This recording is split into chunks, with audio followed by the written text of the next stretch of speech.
Hello, നമുക്കിന്നൊരു pasta ഉണ്ടാക്കി നോക്കിയാലോ? കുറച്ച് വെള്ളം തിളപ്പിച്ച് 1 ടീസ്പൂൺ ഉപ്പും 2 ടീസ്പൂൺ ഓയിലും ഒഴിച്ച് നമുക്ക് പാസ്ത ഒന്ന് വേവിച്ചെടുക്കുക. നല്ലോണം കുക്കാവാതെ ഒരു ഹാഫ് വേവിന് ഊറ്റിയെടുക്കുക. അതിന് ശേഷം അതിലേക്ക് 2 table spoon soya sauce, 2 table spoon tomato sauce, കുറച്ച് കോൺഫ്ലവർ, 1 ടീസ്പൂൺ കോൺഫ്ലവർ കുറച്ച് വെള്ളത്തിൽ കലക്കി അതൊന്ന് മാറ്റി വയ്ക്കുക. കോൺഫ്ലവർ കലക്കുമ്പോൾ മിക്സ് ചെയ്യുമ്പോൾ കട്ട പിടിക്കാതെ നോക്കണം. എന്നിട്ടൊരു പാൻ എടുത്ത് 2 ടേബിൾ സ്പൂൺ ഒലിവ് ഓയിൽ, അതിലേക്ക് 4 അല്ലി വെളുത്തുള്ളി ചെറിയ കഷ്ണങ്ങളാക്കി അതൊന്ന് ഇട്ട് കൊടുക്കുക.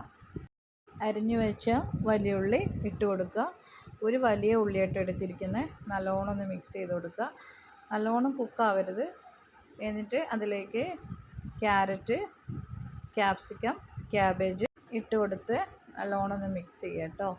ഞാൻ വലിയ ഉള്ളി നമ്മൾ ഫസ്റ്റ് ഇട്ടപ്പോൾ ഞാൻ കുറച്ച് ഉപ്പ് ആഡ് ചെയ്തിരുന്നു കേട്ടോ.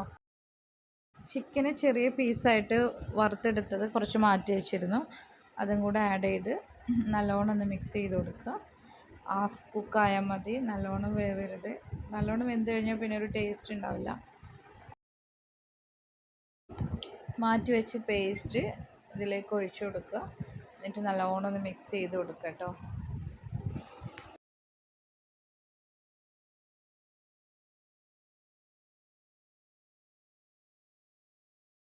മീഡിയം ഫ്ലെയിമിൽ വെക്കാൻ നോക്കുക കേട്ടോ. കുറച്ചൊരു 1.5 ടീസ്പൂൺ പെപ്പർ ആഡ് ചെയ്തിട്ടുണ്ട്. കുറച്ചൊരു സ്പൈസ് വരാനാണ്. കുട്ടികൾക്കൊക്കെ ഒന്ന് നല്ലോണം ഇഷ്ടമാവും കേട്ടോ, കാരണം അധികം എരിവൊന്നുമില്ലല്ലോ.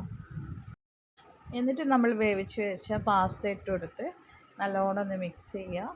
എന്നിട്ട് ഫ്രഷ് ക്രീം ഒരു ഹാഫ് കപ്പായിട്ട് എടുത്തിരിക്കുന്നത് അതും കൂടെ ആഡ് ചെയ്ത് തീ ഓഫ് ചെയ്തിട്ട് വേണം ഫ്രഷ് ക്രീം ആഡ് ചെയ്യാൻ.